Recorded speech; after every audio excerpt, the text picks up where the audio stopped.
তোমার টাকা লাগবে, টিকিটের পয়সা তোমাকে কে দিবে? তখন আমি বললাম যে আমি যে বাংলাদেশ থেকে এই দেশে আসছি সেটা কি আমার গভর্নমেন্ট জানে না? আর আমি কি গভর্নমেন্টের নিয়ে আমি এই দেশে আসি নাই? তো আমার সব কিছু তো বাংলাদেশ, এখানে অ্যাম্বাসি দেওয়া হয়েছে তো আমাদের জন্য, যারা বিপদে আপদে পড়ে তাদেরকে হেল্প করার জন্য। তো আমি তো টাকা পয়সা না, আমি কিভাবে টাকা পয়সা আনবো? বলে যে তোমার বাবাকে বলো, এখানে থেকে আমরা এই ব্যাংকের অ্যাকাউন্ট নাম্বার দেই, তোমার বাবাকে বলো তোমার জন্য টাকা পাঠানোর জন্য এই অ্যাকাউন্টে। পরে আমি বললাম যে না, আমি যদি এই দেশে মারাও যাই তাও আমার বাবা কখনো আমাকে আর বাংলাদেশে নেবে না, কারণ আমি বাংলাদেশে জায়গা টাকা বিক্রি করার পরে আমি বিদেশে আসছি, এখন আর আমাকে বাংলাদেশে নেবে না। যদি আপনারা পারেন তাহলে আমাকে বাংলাদেশে পাঠান। পরে আমাকে মানে 7-8 মাস রাখছে ওইখানে, রেখে ওনারা অনেক চেষ্টা করছে, করার পর আর কি গভর্নমেন্টের টিকিট দিয়ে পরে আমাকে বাংলাদেশে পাঠানো হয়েছে।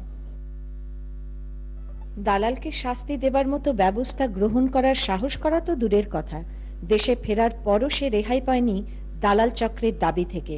তারা বাকি 15,000 টাকা দাবি আদায়ের জন্য নানা রকম ভয়ভীতি প্রদর্শন করে। শেষমেশ ওয়ার্বের সহযোগিতায় ও স্থানীয় কমিশনারের মধ্যস্থতায় তারা তাদের দাবি প্রত্যাহার করতে বাধ্য হয়। যে মেয়েটি এক সময় মুক্ত প্রকৃতিতে ঘুরে বেড়াতো, সামান্য সচ্ছলতার জন্য বিদেশে চাকরি করতে গিয়ে তার পিতা হারিয়েছে জমি, সে সমালোচনা আর কৌতূহলী দৃষ্টির বাণে বিদ্ধ হয়ে গায়ে তুলে নিয়েছে স্বাভাবিক পোশাক ছেড়ে এক বোরখা। থাক তার পরিচয়টুকু গোপন, তাতে অন্তত সমালোচনা তো তাকে সহ্য করতে হবে না। ওর চোখে বিদেশ তাই এখন এক বিভীষিকা, স্বপ্নভঙ্গের বেদনা মাত্র। ওকে যদি দেশেই আমরা দিতে পারতাম অর্থনৈতিক নিরাপত্তা, তাহলে এই স্বপ্নভঙ্গের বেদনাটুকু ওর চোখে আমাদের আর দেখতে হতো না।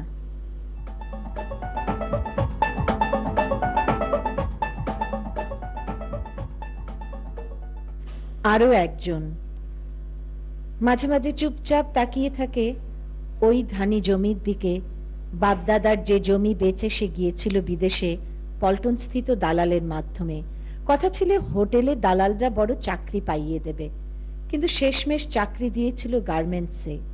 স্মৃতির পথ ধরে তিনি আমাদের নিয়ে গেলেন মালয়েশিয়ার সেই দুঃসহ অভিজ্ঞতায়। আমি গেছি আদমের মাধ্যমে 1993 সেপ্টেম্বরের 4 তারিখ মালয়েশিয়াতে গার্মেন্টসে। ওনে বলছে আমি যাওয়ার সময় জমি বিক্রি করে 60,000 টাকা দিয়া তারপর আমি গেছি।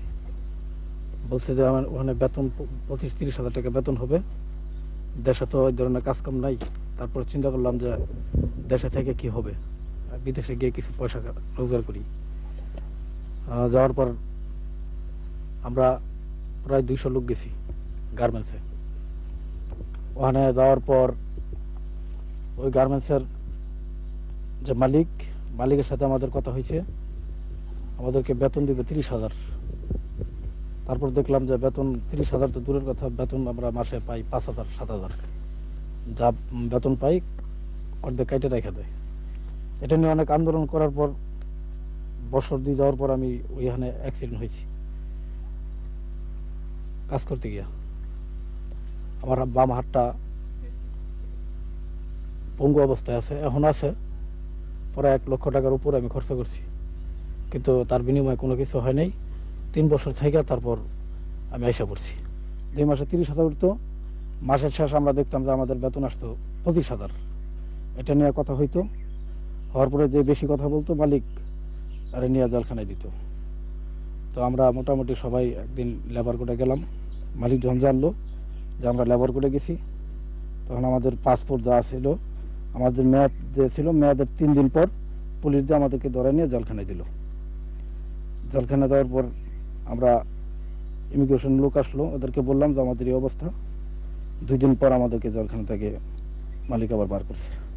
বার করে বললো যে আমার পলিসি, আমি আমার পলিসিতে চলি, আমি মালয়েশিয়ার গভর্নমেন্টের পলিসিতে চলি না।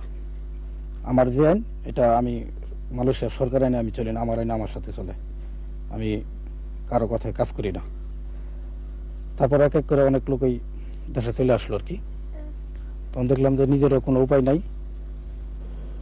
উপান্ত না দেখে তিনি ফিরলেন দেশে, নিয়ে এলেন মালিকের অন্যায়ের প্রতিবাদ করার কারণে জেলে কাটানো কিছু দুঃসহ সময়ের স্মৃতি, স্মৃতি থেকে বাস্তবে এখন তিনি বড় সুখী এক মানুষ। আমাদের তিনি দেখালেন তার ছোট্ট সুন্দর গোছানো বাড়িটি, হোক ছোট, তাও এখানেই আছে বেঁচে থাকার তৃপ্তি, সুখ। ফিরে এসেছেন তিনি মার উষ্ণ সান্নিধ্যে, স্ত্রী আর সন্তানের মাঝে সুখী গৃহকোণে। মেতে উঠেছেন জীবনের সাথে বড় সুখের এক সংগ্রামে, খেতে, খামারে, সংসারে। না আসুক আশাতীত অর্থ, তবু সংসারের মাঝে কাটিয়ে যাওয়া এই সময়টুকুর, এই স্বাচ্ছন্দ্যটুকুর সাথে আছে মুক্তভাবে স্বদেশে বেঁচে থাকার অপার আনন্দ।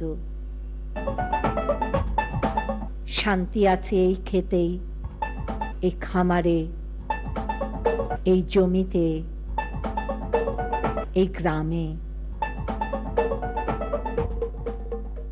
চুপচাপ একাকী কর্মক্লান্ত মানুষটির মন বুঝি তাই গেয়ে ওঠে, আহা কি আনন্দ আকাশে বাতাসে স্বদেশের। আরো একজন স্বামী তাকে ত্যাগ করার পর একমাত্র মেয়ের ভবিষ্যতের নিরাপত্তার কথা চিন্তা করে বিদেশে যায় সে। এখন বিদেশের স্মৃতি মানেই নতুন খাতায় ভাজে ভাজে রাখা কিছু ছবি। অন্ধবিশ্বাসে দালালের সাথে ন্যূনতম পরিচয়ের সূত্র ধরে 40,000 টাকার বিনিময়ে বিদেশে গৃহ কাজে নিয়োগ নেয় সে। প্রথম গৃহকর্ত্রী তাকে কথায় কথায় মারধর করত, পাসপোর্টও রেখে দিয়েছিল। বাংলাদেশ দূতাবাসে গেলে তারা তাকে আরেকজনের বাসায় কাজ করার সুযোগ করে দেয়, যেন সে টিকিটের টাকাটুকু জোগাড় করতে পারে ফেরত আসার। বিদেশে যাওয়ার পথে অনেক বোনের কাছ থেকে, ভাইদের কাছ থেকে টাকা পয়সা, তারপরে মনে করেন সুদি গিরে কিছু ঋণ হয়ে গেছিলাম নিজের ভবিষ্যতের জন্য। ঋণ শোধ করতে পারি নাই, তারপরে আবার ইও করতে পারিনি, নিজেরও কোনো ভবিষ্যৎ করতে পারিনি। এই কারণে ওই যে চলে আসলাম, যে টিকিট কেটে আসতে হলো। সমস্যা একটাই যে দেখি এখন যদি পাসপোর্ট ছাড়া আমি ওই জায়গায় থাকি তাহলে আমার কোনো বিপদ হইতে পারে। এই কারণে আমি চলে আসলাম, যে দেশে যে আমি সবারই দেখায় তারপরে কিছু একটা করবো। আমি যখন আসলাম তখন আমার স্বামী শোনার পরে বলে কি যে তোমার আর কষ্ট করতে দিবে না, আর বিদেশেও যেতে দিবে না, তুমি আমার কাছে চলে এসো। ওটা চলে গেলাম। চলে যাওয়ার পর আবার একটা মেয়ে হইলো, মেয়েটার 2.5 বছর। পাসপোর্টটা কুয়েতের বাসায় 1 বছর কাজ করে টাকা দিল না, পরে দেখে আমি দোকানে গেছি। পরে বাঙালিরা বলে কি তুমি এম্বাসিতে চলে যাও, তোমার ব্যবস্থা করে দিব। আমি তো জানি না যে আবার ওই বাসার ঠিকানা লয়ে যেতে। আমি এমনি গেছি, সাধারণভাবে চলে গেছি। এখন বলে কি তুই ওই বাসার নাম্বার বা টেলিফোন নাম্বার কিছুই আনিস নাই, তোরে আমরা করুন কেমনি করে, তাহলে তোরে কোনো বাসায় দিয়ে কাজ কর, তারপর কিছু পয়সা করে টিকিট কেটে চলে যাও। পাসপোর্টটা কুয়েতের বাসায়। পালাইলেন কেন? ওই বাসাতে পালাইলাম, টাকা তো দেয় না, তারপরে মারধর করি, আবার খাইতেও পারি না। সমস্যা তো চতুর দিক দিয়ে। বাড়িতে একটা চিঠি পাঠাই, সেই চিঠিটা ফালাই দিয়ে বলে কি তোর ঠিকানা ভুল। পরে আমি ঠিকানা অন্য জায়গায় পাঠিয়ে দিই, সেই চিঠি আসে, তারা পায় চিঠি, কিন্তু এই বাড়িতে পাঠায় না। এই কারণে আমি এত সমস্যা রেখে আমি কিভাবে সেই বাসায় থাকবো। কিছু ঋণ শোধ করতে হবে তাকে, তাই সে বাচ্চাদের পড়ায় এখন।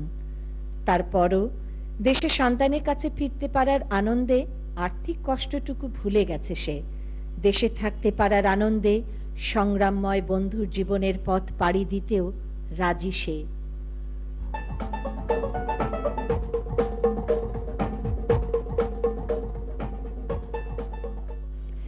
সামনে যাকে দেখছেন লুঙ্গি পরা, তিনি জমি বেচে কুয়েতে 5 মাস জেল খেটে ঢাকায় এসেছেন।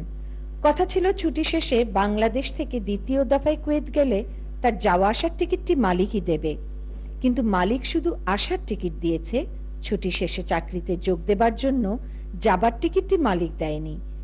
পরে সে তার কথা রাখেনি বলে মালিকের সাথে টাকার দাবি নিয়ে তার দ্বন্দ্ব হয়। মালিক এই দ্বন্দ্বের সূত্র ধরে কারসাজি করে মিথ্যে অভিযোগে তাকে জেল খাটায়।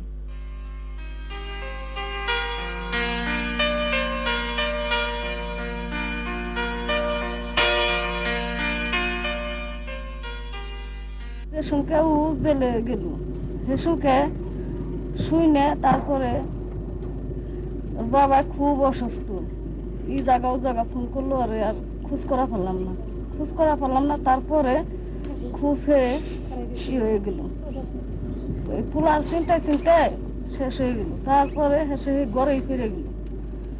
তারপরে পোলায় 4 মাস 5 মাস পর পোলায় বাড়ি আসলো। বাড়ি আইসে তারপরে পোলায় এই জায়গা ও জায়গা নয়ে দূর পারলো। একটু জমিন আসল তা বিক্রি করে ঢাকা নিছিলেন, তাও ভালো করে ফেললাম না। ছেলে জেলে এই কথা জানার পর অসুস্থ হয়েছিল যে পিতা, তাকে আর বাঁচানো যায়নি। বিদেশ এভাবেই এই সন্তানের কাছে যেন কেবলই বাবা হারাবার এক বুক হতাশা, বেদনা। এই চশমা, বাবার সেই চশমা, প্রতিনিয়ত অপেক্ষার প্রহর কাটিয়েছেন তার বাবা এই চশমা পরে। এই বুঝি জেল থেকে ছেলে ফিরবে, কিন্তু ছেলে আসে না। সময় যায়, বাবা অসুস্থ হয়, উঠোনে বসে থাকে এই চেয়ারে করে। কখন ছেলে ফিরবে? ছেলে আসে, কিন্তু বাবা থাকে না। চিঠির পর চিঠি পাঠিয়েছে সে ছেলেকে, কোনো জবাব পায়নি। বাবার মৃত্যুর জন্য কোথাও না কোথাও নিজের বিদেশ যাবার ইচ্ছেকেই তাই দায়ী করেন এই পুত্র, যখন তিনি থাকেন একাকী, নিঃসঙ্গ, বেদনা হত 2 বোন সহ। আপনি কি মনে করেন আপনার আব্বার মৃত্যুর জন্য আপনি দায়ী? নির্মম এই প্রশ্নের উত্তর তার জানা নেই। উত্তরহীন নিস্তব্ধতাই এই প্রশ্নের একমাত্র উত্তর।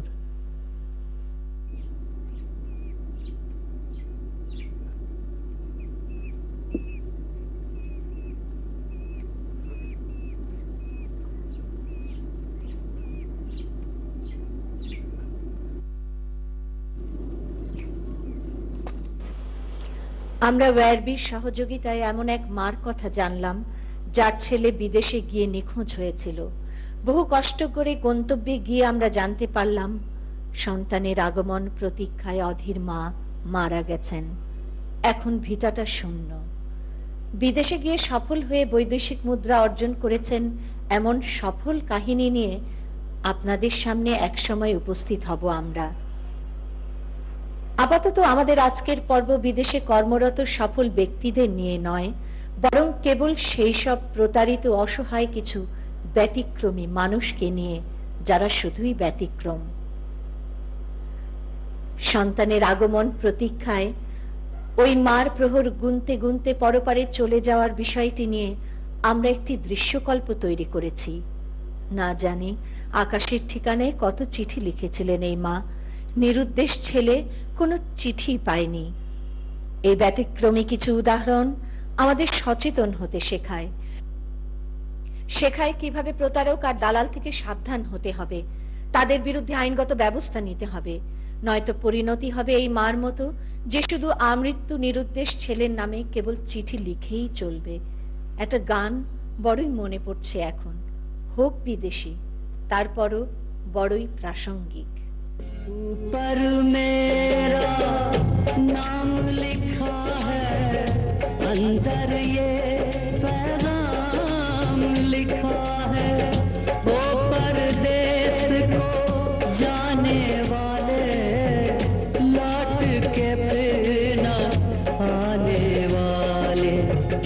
7 समंदर पार गया तू, हमको जिंदा मार गया तू, खून के रिश्ते तोड़ गया तू, आँख में आंसू छोड़ गया तू।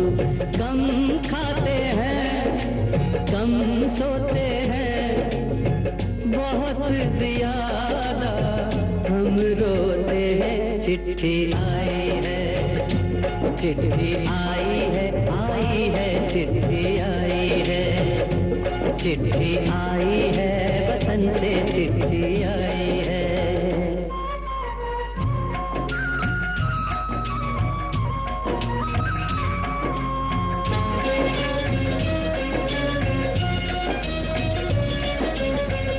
सूनी हो गई शहर की गलियां, कांटे बन गए बाग की कलियां, कहते हैं सावन के झूले, भूल गया तू हम नहीं भूले, तेरे बिन जब आई दिवाली, दीप नहीं दिल जले हैं खाली, तेरे बिन जब आई होली, पिचकारी से छोटी गोली, पीपल सूना पनघट सूना।